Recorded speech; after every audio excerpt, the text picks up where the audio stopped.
Hi everyone, this is Sushmita speaking to you all. And in these videos, we will have as a series. And you might wonder now whether this channel is for series. No, not like that. But now I have like separated as poems, prose, drama, and whatever you suggest in the comments, I'll be posting it as a series regarding your lessons and chapters. And in this video, you'll be learning about a poem which is written by Robert Frost. The name of the poem is Stopping by Woods on a Snowy Evening. Let's move on into the video. Stopping by Woods on a Snowy Evening. This particular poem is written by an author called Robert Frost. So, this particular author is an American poet who belongs to a 20th century author. And you can see this is a mind map. Just you can have the gist of the mind map and you can use it for your 5 mark, 12 mark, 10 mark, and you can just elaborate it on your own words as well. So this particular author was a 20th century author, and you'll have all the one words which has been highlighted and color changed over here for your references.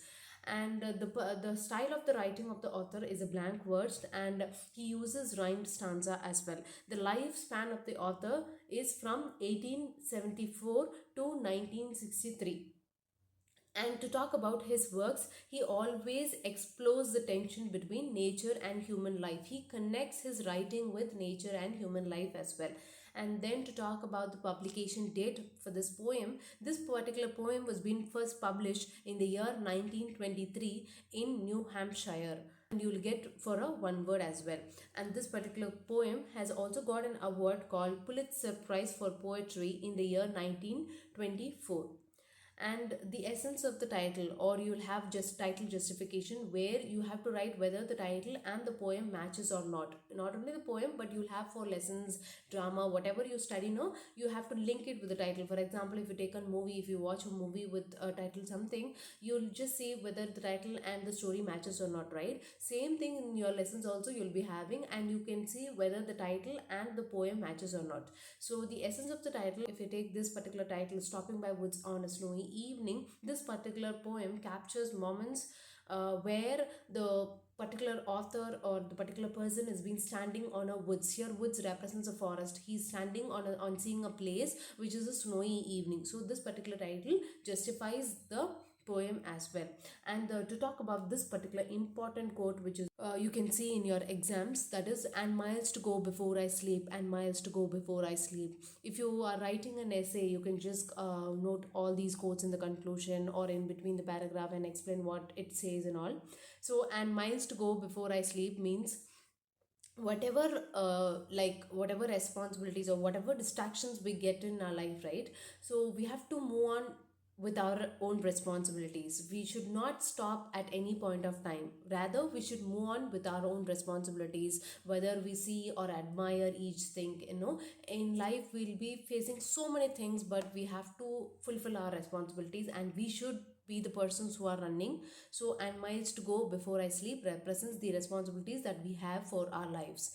And to talk about the gist of this particular poem, he talks about the experience of his travel journey and how he feels on seeing the woods, on seeing the forest which has been covered with the snow, and all he's the person has been stating, and the author very well has stated the experience of the traveling part as well. And he also talks about the responsibilities that we have in our life. Whatever distraction we face in our life, right, we have to be make sure that we move on with our own responsibilities, rather to not to give a break in between. And if so we give a break, we have to move on with the responsibilities as well. And to talk about the themes, it covers the nature, solitude, reflection, and it also touches the duties, responsibilities, and obligation as well. Moving on to the poem, Stopping by Woods on a Snowy Evening.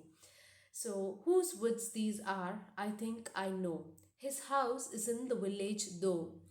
And now the author, the particular person who is sitting on the horse, right? So he's thinking that I think I know the particular person who is the owner of the forest, who's owner of this particular place. And here woods represents the forest. Okay, he will not see me stopping here.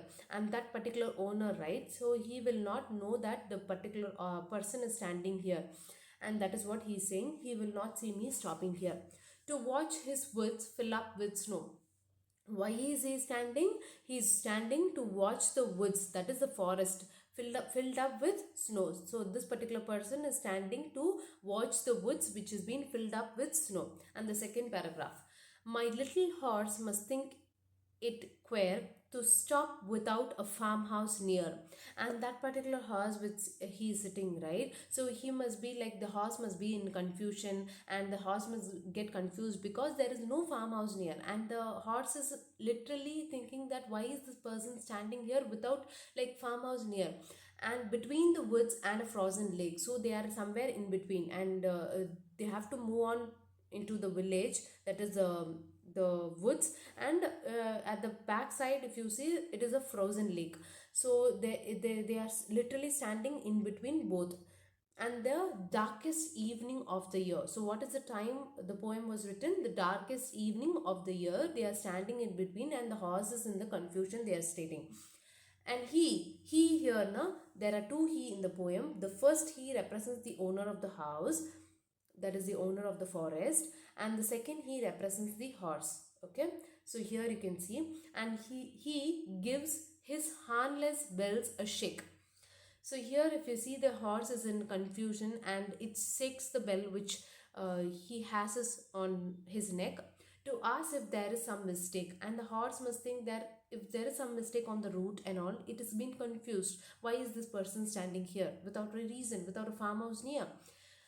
The other, the only other sounds the weep of easy wind and downy flake. The only other sound that they can hear is the wind sound, and a downy flake is the snow, like you can hear the sound of a snow, right, when it's dropping, right? So these two sounds they can hear. And last paragraph, the woods are lovely, dark, and deep, but I have promises to keep. Here, the man is saying that the woods, that is the forest, is so lovely to have a view, and it's so dark, that is the darkest evening, and it's so deep, it is so nice to see. But I have my promises, that is, I have my own responsibilities to be fulfilled, and miles to go before I sleep, and I have to reach my responsibilities, and I have to reach my obligations. I have to reach my aim before I sleep, that is before I move on into my deathbed.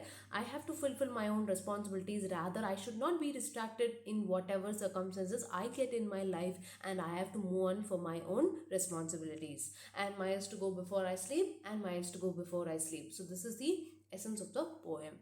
Please do like, share, comment, and subscribe to our Sikalawai. Come, let's learn with S. Sushmita.